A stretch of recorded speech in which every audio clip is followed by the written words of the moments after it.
Kwa Badwam TV Badwam health tips eso bidini efia amankwa tamaklo na wotwe mu nkomo nyina ye hearing loss enu aya bo ho tofa checheye enne ye ba be hwe courses adokodi a ede sa hawo no eba menua ba jimai mafin awo no ye audiologist wo hearing and assessment center wo Kolebu teaching hospital na wotwe wo ma no ho kwan eni yedi nkomo oba ene so yemu akwaba yeda sene enu asede obo ne tofa de emaye no na de na de sa hearing loss no eba hearing loss no ye wo various causes na ya chemu mienu ba ko ye fe no congenital na che say ye be wo na wo ho anasa bra ye wo na BBC ye na fe ye wo a friend thing near you developing later in life. Acquired. Yes. Into no bas as you should wabefa. Into ye fan say mofra. Ebia na mame ni nyinsen no. Ebia o bibi ye no. Mame ne yare no ho mfa no ne ade no bi ne ade a mame ne fefa ye no. Etumi affect abofra na ehye yefun ma ye nyanwo ye no. Ebi so ho a na ewo ebusuanem ye obibi say genes nti no mame na papa no na chese ya transfer ama akola no nti etumi eno so ekose hearing loss na afi so abra ye wo abofra no ebia na nieme bi te say nyinsen no ache labor ache ni ade nti esa ma mframa entumi enko na dream aso ni ade ba ko affect enya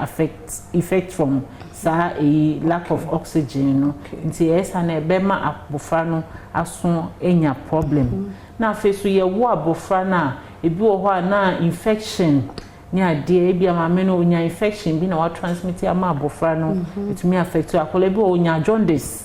anaso bi wo ye wo no preterm kitikiti kwa nti bibi ebe ma wa call intensive care no disposal to and exposure to infection to hearing loss. Yes. Nti hearing loss na say won take kasa na won tumi nkasa na. Let's say wadetin abafom. Yo, wadetin abafom. Nti ye were levels. Nti there's no way because it will be on tissue kwamo a omoye mumon cry. You can in quotes you see word mumon but just will be an adetin wo from cry no plain to a utumi sense. Nti because ohun say nkola wo school for the deaf almost it sounds say vibration any enyum no anoden no omutumi esa. Afi ye ba impanyimfo so mofra no omunyi no so no ebi wo bitumi nya malaria bis na severe obetumi nya hearing loss from it and meningitis inuro ne biso bia ye di treat sa niema we no so to me cause hearing loss na face so infections before de bia no we nya cold na ma na sum so nsu agina na sum eno so to me cause hearing loss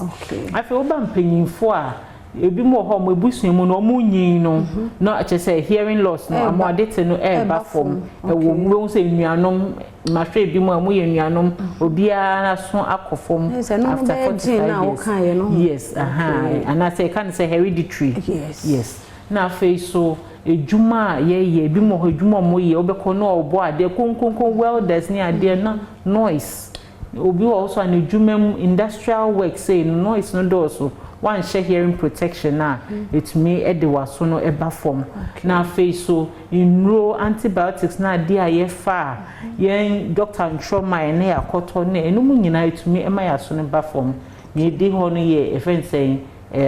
infections it me edeba wow infections no ne malaria bi a one treat e severe it me e cause hearing loss wow eni o kyerenya me ya adoma ibeto aso Eda say papa